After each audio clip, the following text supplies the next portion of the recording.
There are essentially two things that happen inside a nuclear reactor. The reactivity which generates power either goes up or it goes down. Ultimately, the reactor core sits down in here, produces all the heat, that basically makes all the steam, that makes all the power.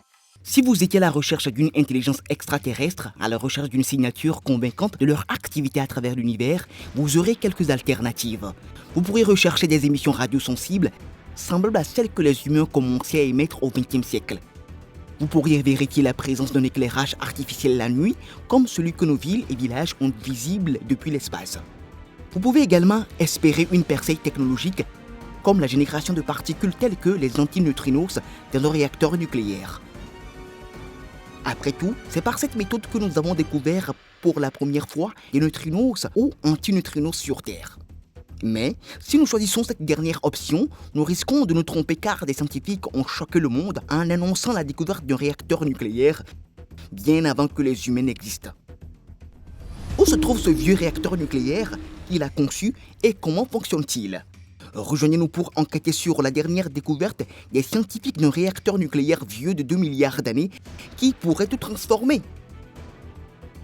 L'énergie nucléaire est utilisée pour produire de l'électricité ainsi que pour alimenter des armes. Elle est créée à la suite des réactions nucléaires telles que la désintégration nucléaire, la fission nucléaire et la fusion nucléaire.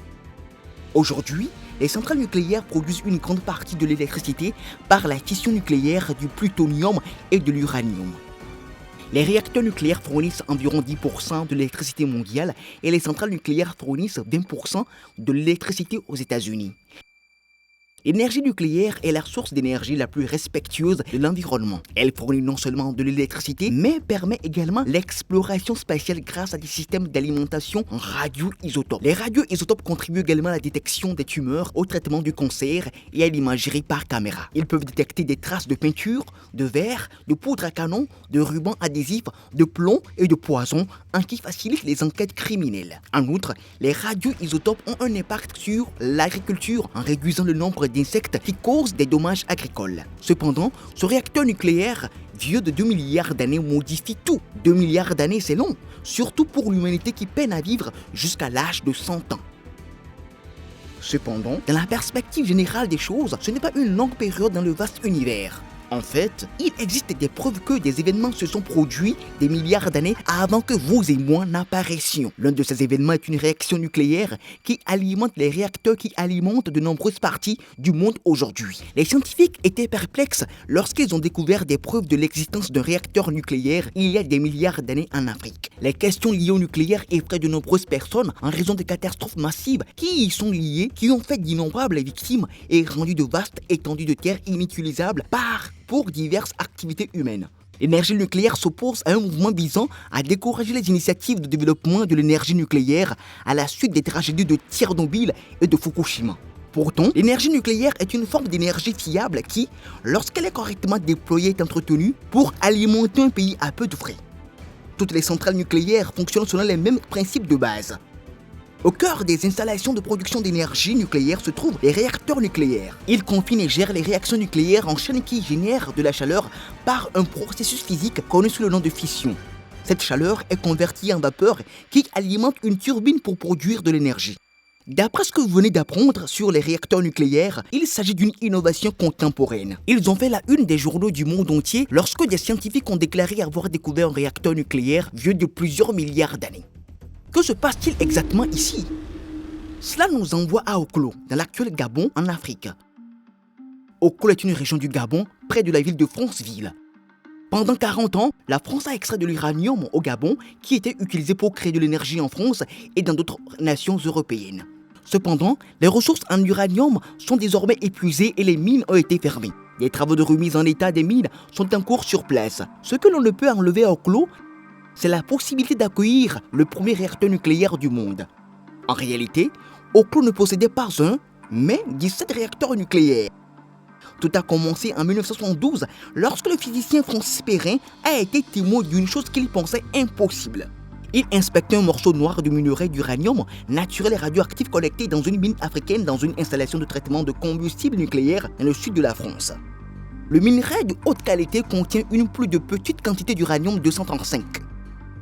Bien que la proportion ne soit que légèrement inférieure, cela suffit pour que les scientifiques se demandent si quelque chose clochait. La première réponse qu'un physicien digne de son nom donnerait est que l'uranium n'est pas d'origine naturelle et il n'a peut-être pas tort. Le fait est que l'uranium naturel comprend actuellement 0,72% d'uranium-235. Donc, si vous deviez extraire de l'uranium de la croûte terrestre, de roches lunaires ou de météorites, vous pourriez parier que c'est ce que vous découvririez. Cependant, l'uranium récupéré au clos n'était pur qu'à 0,777%. Cela n'aurait pu se produire que si l'uranium avait subi un processus de fission artificielle ou si une partie des isotopes de l'uranium-235 avait été provoquée par une réaction nucléaire en chaîne, comme dans un réacteur nucléaire. À sa grande surprise, des analyses supplémentaires effectuées par Perrin et ses collègues ont permis de vérifier que le minerai d'uranium était entièrement naturel. Plus perplexe encore, ils ont identifié un produit efficace en empreinte dans le minerai, ce qui implique que le minerai d'uranium était naturel et qu'il y était passé par la fission. Ils avaient sous les yeux la preuve que la fission naturelle s'était produite il y a plus de 2 milliards d'années. À ce stade, les scientifiques avaient établi que l'uranium provenait de Clos au Gabon. Et leur curiosité avait été piquée au vif. Bien sûr, il n'existe aucune preuve de la présence d'êtres humains sur Terre il y a 2 milliards d'années, même s'il n'y a aucune preuve que les humains comprenaient les processus nucléaires ou la façon de les exploiter à l'époque. Comment l'uranium de Clos a-t-il réussi à fissionner comme il l'aurait fait dans un nouveau réacteur nucléaire contemporain sans intervention humaine? Lorsque la plupart des uraniums se désintègrent, ils produisent 3 neutrons. Si l'un des neutrons entre en collision avec un autre atome d'uranium, celui-ci se désintègre également, ce qui entraîne une réaction en chaîne. Cependant, dans la plupart des roches uranifères, soit il n'y a pas assez d'uranium pour alimenter la réaction en chaîne, soit la désintégration est trop rapide pour qu'une réaction en chaîne puisse se produire. Le travail du scientifique consistait donc à déterminer comment les conditions au clos étaient favorables à une réaction en chaîne. Alors, quelle quantité d'énergie a été générée par le réacteur nucléaire naturel de Clos? Pour être honnête, la puissance produite était modérée. La production moyenne était de 100 kW, ce qui était suffisant pour alimenter environ 1000 ampoules électriques. Bien que cela puisse paraître étonnant, une centrale nucléaire commerciale à réacteur à eau bouillante pressurisée produit environ 1000 MW, ce qui est suffisant pour alimenter environ 10 millions d'ampoules. Ce qui est fascinant avec les réacteurs naturels de Clos, c'est qu'ils ont commencé à fonctionner spontanément il y a environ 2 millions d'années et qu'ils ont continué à fonctionner de manière stable pendant 1 million d'années. En outre, la fission nucléaire qui s'est produite dans ces réacteurs gabonais a créé des masses de matériaux radioactifs qui ont été conservés en toute sécurité pendant 2 milliards d'années. N'est-ce pas la preuve que le stockage géologique à long terme des déchets nucléaires n'est pas impossible? Nous avons juste besoin que des experts aillent examiner l'écoulement et voir comment nous pouvons augmenter notre capacité à stocker les déchets des centrales nucléaires. Les réacteurs à fission de Clos sont les seuls exemples connus de réacteurs nucléaires naturels sur Terre. Mais la méthode par laquelle ils se sont produits nous amène à supposer qu'ils peuvent exister dans un large éventail d'endroits et ailleurs dans l'univers. Lorsque des eaux souterraines inondent un gisement minéral riche en uranium, des réactions de fission peuvent se produire, l'U-235 se brisant. L'eau souterraine fonctionne comme un modérateur de neutrons permettant plus d'un neutron sur 3 d'entrer en collision avec un noyau d'U-235, prolongeant ainsi la réaction en chaîne. Comme la réaction ne dure que peu de temps, l'eau souterraine qui modère les neutrons s'évapore et le processus s'arrête. Cependant, en l'absence de fission, le réacteur se refroidit naturellement, permettant à l'eau souterraine de revenir.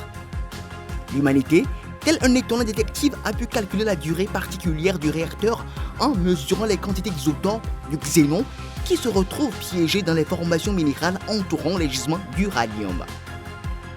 Le réacteur atteindrait son point critique pendant environ 30 minutes, la fission se poursuivant jusqu'à l'évaporation de l'eau. Il y aurait une période de refroidissement de 150 minutes, après quoi l'eau inonderait à nouveau le minerai et la fission reprendrait. Ce cycle de 3 heures se poursuivrait pendant des centaines de milliers d'années, jusqu'à ce que la quantité d'U-235, qui ne cesse de diminuer, atteigne un niveau suffisamment bas, inférieur à la limite de 3%, pour empêcher la poursuite d'une réaction en chaîne.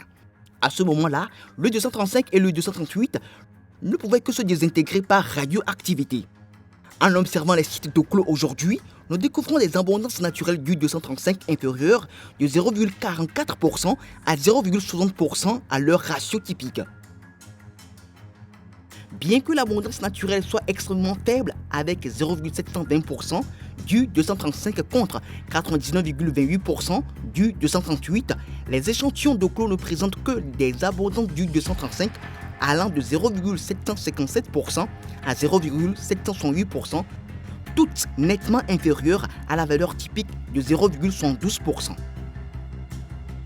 La seule raison naturelle de ce décalage est la fission nucléaire sous une forme ou une autre. Si l'on ajoute à cela les données sur le xénon, les néodymes et le ruthénium, la conclusion qu'il s'agit d'un réacteur nucléaire d'origine géologique devient pratiquement inévitable. Sur la base de ces informations, nous pouvons conclure que les taux de réaction nucléaire et donc les valeurs des constantes qui les contrôlent étaient les mêmes il y a 2 milliards d'années que maintenant. Enfin, et c'est probablement le point le plus important pour comprendre l'histoire naturelle de notre planète, nous pouvons utiliser les rapports des différents éléments pour calculer à la fois l'âge et la composition de notre planète au moment de sa formation. Les teneurs en isotopes du plomb et de l'uranium indiquent que 5,4 tonnes de produits de fission ont été créés sur une période de 2 millions d'années.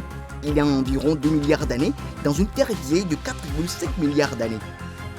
L'U-235 et l'U-238 sont tous de créés lorsqu'une supernova se produit et que des étoiles à neutrons entrent en collision.